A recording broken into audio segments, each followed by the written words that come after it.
USA presidendi Donald Trumpi administratsiooni teod ja ka sõnavõtud globaalpoliitilisel väljal on tekkinud palju küsimusi ja paljudes inimestes ka hämmeldust. Martin Helme, EKRE esimees, on Trumpi tegemisi aastaid jälginud ja kujundanud ka selge oma hoiaku. Sestap palusin Martin Helme täna stuudiosse Trumpi kuulajatele tõlgendama. Tere! Tervist, Trumpi lausuja, jah? Just. Alustame kõige värskemast. Niisiis, Trumpi nõue Taanile anda Gröönimaa üle USA-le.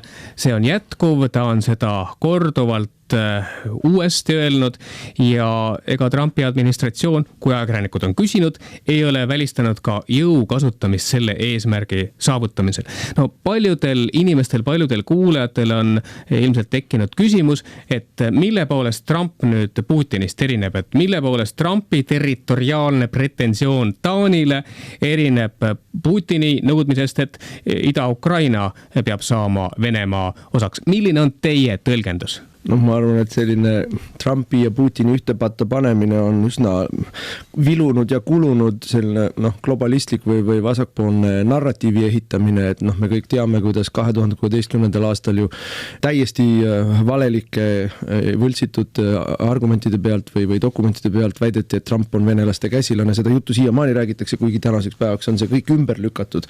Ja mina olen tõesti Trumpi toetaja väga lihtsal põhjusel, kui sa vaatad seda, mida Trump on teinud suveränistina või konservatiivina, siis ta on teinud kõiki neid asju, mida kõik konservatiivid unistanud on aastakümneid, pannud piiri kinni, saadnud illegaalid välja, lõpetanud Ameerikas ära kogu selle homonduse, transu asjad, alandanud makse, vähendanud regulatsiooni, lõpetanud ära rohepöörde, teinud, kas te saate aru, et Ameerikas maksab liiter bensiini umbes 50 senti.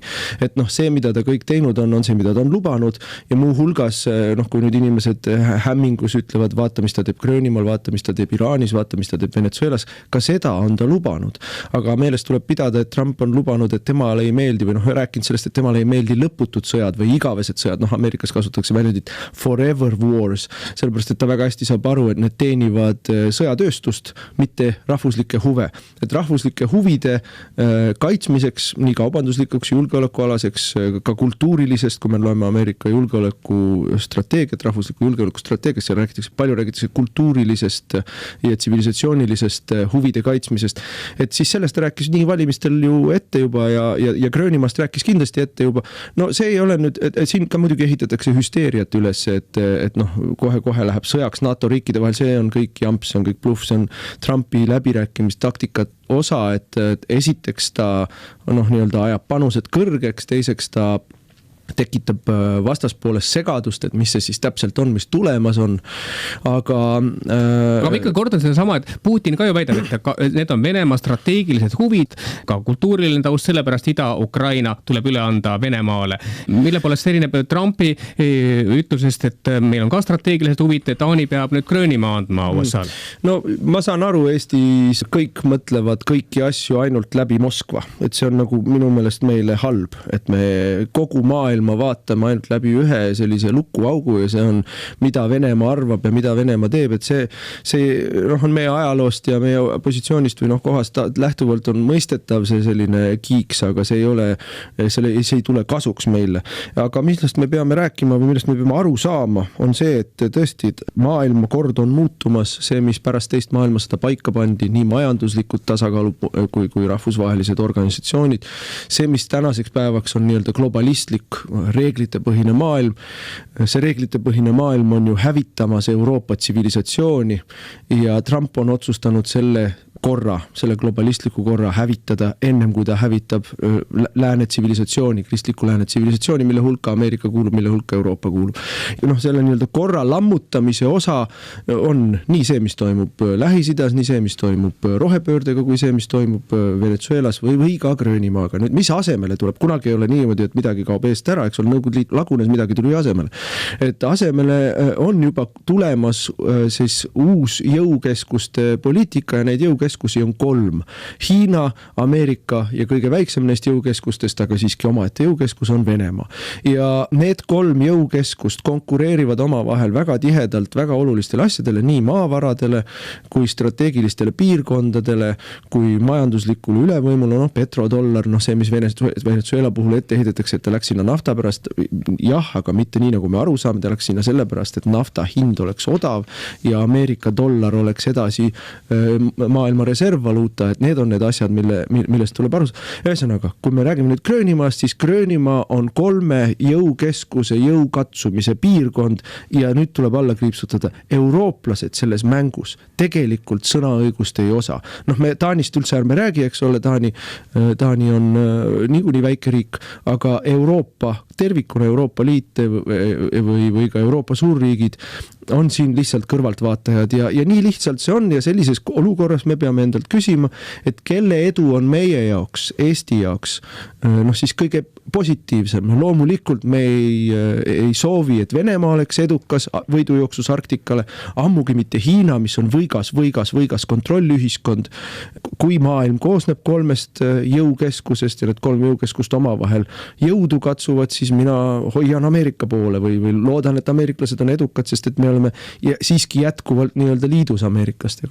Aga just nimelt, kas see, kui reeglite põhist maailma korda enam ei ole, ei võigi anda Xi Hiinale ettekäänet ja ka moraalset õigustust sõjaliseks rünnakuks Taiwanile või Putini juhitavale Venemaale võimalus öelda, aga teie teete ju ka, me tuleme appi, aitame kaasa globalistliku maailmakorra lammutamisele, hakkame veel siit Ida-Euroopast tükke hammustama. Ei, muidugi võib, aga kas siis ei ole olnud juba niimoodi või? Et ma üritaksin kõigilt saada vastust küsimusele, et kas see, et Gruusia omal ajal 2008. aasta eel oli laitmatult reeglite põhise maailmakorra pooldaja, aitas Gruusiat, võeti ära Osseetia, võeti ära Abhaasia.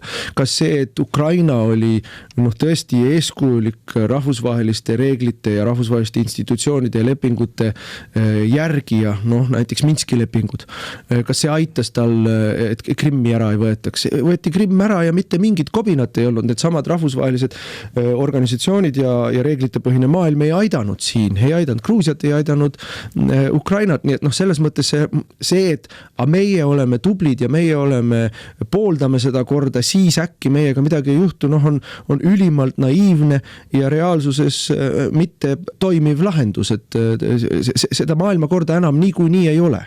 Aga kuidas on USA sisepoliitikaga? Siin küsitlused on ka näidanud, et USA avalik arvamus ja ka vabariikliku partei toetajad Gröönimaa ülevõtmist ei toeta ja ei toeta ka sõjalise jõu kasutamist. Selle vastu on 90 demokraatide toetajast ja vabariiklaste seas on see nii, et 60 vabariiklaste toetajatest on selle vastu ja siin ka vabariiklaste senaatorid on siin uudistes vastu sõnavõtte teinud. Kas sellest saab Trumpi jaoks probleem või mitte?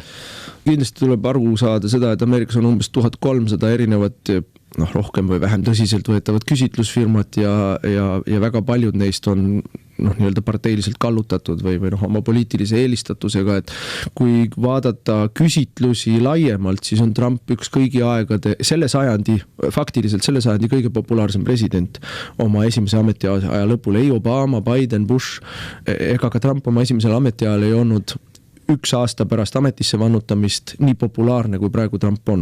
Aga ikkagi see vabariiklaste toetus, just et see Gröönimaa ja kas ikkagi oma kongressmanid ja senati liikmed ei või hakata selle vastu? Ja spetsiifilistel teemadel loomulikult on need protsendid sinna ja teisele poole, et kui sa küsid senaatoritelt või publikult või avalikkuselt näiteks majanduse kohta või mingitel muudel teemadel, siis Trump saab 2/3 demokraatide toetusest ka. Aga Gröönimaa puhul on tõepoolest niimoodi, et ka tema enda parteikaaslased on rohkem kõhklevad ja rohkem kriitilised ja neile ei meeldi see eelkõige just sellepärast, et ütleme niimoodi, Trump on siin väga ilma tseremoonitsemata seda teemat nii-öelda lahendanud.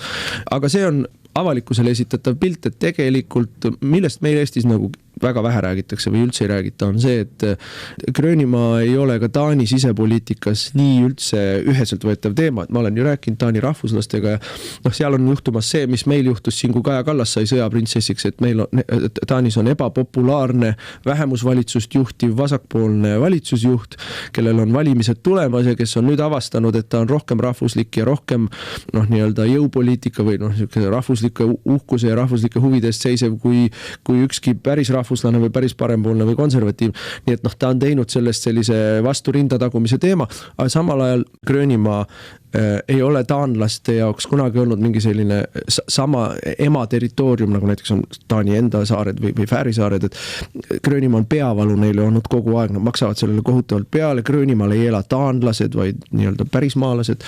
Gröönimaa on Taani suhtes kogu aeg selline tõrkuv ja tõrjuv olnud, nii et ütleme seda suurt armastust Gröönimaa vastu Taanis tegelikult nii palju ei ole, kui üritatakse muljet jätta ja nüüd tuleb ka korraks Ameerika ajalukku vaadata, et ameeriklased on läbi oma ajaloo väga paljudel kordadel territooriumid saanud juurde, oma osariike saanud juurde selliste kauplemistega, et Alaskat kõik teavad, et Alaska osteti, Louisiana osteti, aga neid territooriumeid on ju veel, aga mis veelgi olulisem, et ka Ameerikal on tänasel päeval erilepingud kaugete territooriumitega, mingisuguste Vaikse ookeani saarekestega või ka Puerto Rico taolised sellised territooriumid, mis on nendel täiesti eri suhtes, nad ei ole Ameerika Ühendriikide osa, aga nendele laienevad teatud Ameerika Ühendriikide kodanike õigused ja hüved, kaubandushüved, nii edasi, sõjaväelised baasid, et tegelikult on see, kuhu Trump välja tahab jõuda. Euroopa NATO liiklased on nüüd otsustanud Taani palvel saata kaitseväelasi Gröönimaale seal korraldatud õppustele. Mida Eesti peaks selles olukorras tegema? Kas minna, kas vastata Taani kutsele või mitte minna või peaks hoopis ootama USA kutset, kui USA seal abi vajab? Ja kindlasti ei tule sinna minna koos prantslastega ärplema, et see on täiesti arulage tegevus. Alustame sellest, et eurooplased teevad jälle endale häbi. Et see ei ole ju tõsiselt võetav asi, see on sümboolne žest. Ma saan aru, Taani peab tegema sümboolse žesti, see on tema territoorium, ta peab näitama, et me lihtsalt ei seisa siin käed rüppes. Prantslased, sakslased, inglased ei pea seda sümboolset žesti tegema. Et põhimõtteliselt ma näen praegu seda, kuidas pärast Trumpi ametisse astumist oli Euroopas mõnda aega, nende peavoolu Euroopas mõnda aega selline peataolek, aga tänaseks päevaks on nii Brüssel, von der Leyen, kui ka Prantsusmaa valitsus, Saksamaa valitsus ja seal terve rida muid valitsusi veel võtnud väga selgelt Trumpi vaenuliku hoiaku ja konfrontatsionistliku hoiaku. Samamoodi kehtib Londoni puhul. Nii, aga mida Eesti praegu peaks tegema? Kas Eesti otsus minna Taani palvel sinna on vale ja kas me peaks mitte minema? Jah, me ei tohiks sinna minna, tähendab Eesti peaks aru saama, et meie ei ole suur riik. Kui ma kuulan meie akadeemikut, välisministrit siin jälle ärplemas, kuidas me teeme seda, teist ja kolmandat ja paneme maailma asju paika, siis ma tahaks, et ta ikkagi teeks kaine jaanuari või midagi, et see on ikka täiesti piinlik. Meie ei ole suur riik, meie ei tegele suurriikide, ja me räägime mitte Taani ja Ameerika vahelisest võitlemisest siin territooriumil, me räägime Ameerika, Venemaa ja Hiina kolmepoolsest vastasseisust, minna sinna vahele ja sisuliselt positsioneerida ennast Ameerika vastasena ja sisuliselt sellega positsioneerida ennast Venemaa poolt on absoluutselt hullumeelne ja rumal ja Eestile kahjulik. Nii, aga mis meid ikkagi huvitab, mis meie kuulajatel ka kusagil tagaotsas selline hirmutunnetus on, mis siis saab, kui Eestimaa ja Venemaa vahel peaks puhkema sõjaline konflikt, näiteks piiratud ulatusega konflikt, näiteks Putin otsustab, et võtab Ida-Virumaa ära, kas me saame olla kindlad, kuidas teie näete, kas USA tuleb Eestile appi sõjaliselt, saame me sellega arvestada või me ei saa selles kindlad olla ja õhus on ka võimalus, et öeldakse, et see on teie seal piirkondlik konflikt ja teil on seal vene kirikuga probleem ja nagunii on seal vene keele rääkijad seal Ida-Virumaal, et USA siia ei sekku. Ja esimene asi, milles me saame kindlad olla, on see, et Taani vägedega Eestit ei kaitsta. Ega ka mitte Saksa või Prantsuse vägedega. Neid vägesid lihtsalt ei ole. Kui me räägime Ukraina Ukrainasse rahu tagamisvägede saatmises, siis räägivad eurooplased kamba peale kokku 8000, no see on ju nali. See on 1 nädala surmade arv Ukraina poolel praeguses lahingutegevuses, eks ole, et see on piinlik jutt, et kui keegi meile appi tuleb, kui keegi meid kaitseb ja kui see kaitsmine on tõsiselt võetav, siis see on Ameerika Ühendriigid. Küsimusele vastus, kas me saame kindlad olla? Ei, me ei saa kindlad olla. Ja see ongi see reaalsus, kus me täna elame. Ja mida see omakorda tähendab, on see, et sellised põmbjad, nagu meil täna valitsuses on, kes siin paugutavad puusalt mingisugust, ütleme, deliirses ettekujutuses, et Eesti on suurriik, viivad Eesti hukatusse. Et siin on vaja hoopis läbimõeldumat ja vaoshoitumat ja enda huvidest lähtuvat ja paindlikumat poliitikut, kui meil siiamaani on Eesti elanud väga lihtsas maailmas. Meil on lääne liitlased, meil on NATO ja Euroopa Liit ja me ei pea millegi pärast muretsema, me võime siit Eestist kõigile jagada näpunäiteid, kuidas Hiina oma asju ajab, kuidas India oma asju ajab, kuidas Venemaa oma asju ajab. See ei ole ju tegelikult niimoodi, meil ei ole mingisugust tegelikku võimu kellelegi suurele maailmale ette kirjutada, kuidas elatakse, aga meil on tekkinud selline arusaamine, et meie olemegi NATO, meie olemegi Euroopa Liit ja me võime kõigile öelda, kuidas elada. Nüüd on see aeg läbi. Nüüd on vaja aru saada, et nii nagu omal ajal ütles Prantsuse president, et peaks vahetevahel kasutama võimalust vait olla. Et nüüd tuleb vaadata, kuidas hakkama saada sellises maailmas, kus on 3 suurt ja reegleid ei ole. Ja see tähendab seda, et nüüd tuleb targaks saada. Ja vabandust, tänasel valitsusel lihtsalt seda kasvuruumi ei ole. See valitsus meid ei päästa selles olukorras, kus me oleme. Te ütlesite, me ei saa kindlad olla, et Ameerika meile igal juhul appi tuleb. Aga mida see siis tähendab? Mis teie positiivne programm oleks või mis üldse Eestit siis sel juhul ees ootab? Kas põhimõtteliselt peaks siis arvestama sellega, et piltlikult öeldes tõmmata paralleeli ajalooga, et kas me oleme praegu aastast 1939 ja varsti meid enam ei ole? Meil on rahvuslik trauma aastaga 39, aga vaatame, ajalugu on ikka pikem, et ajalugu on meil siin 1000-aastane ajalugu, kus me oleme lääne ja ida piiri peal olnud ja selle 1000 aasta jooksul on olnud niimoodi, et kui on olnud endal piisavalt tugevust, nagu oli vabadussõja ajal, siis on hästi läinud ja kui on olnud endal piisavalt siis tugevaid seljataguseid, nagu olid orduajad või ka nüüd viimased 20 aastat, siis on olnud hästi.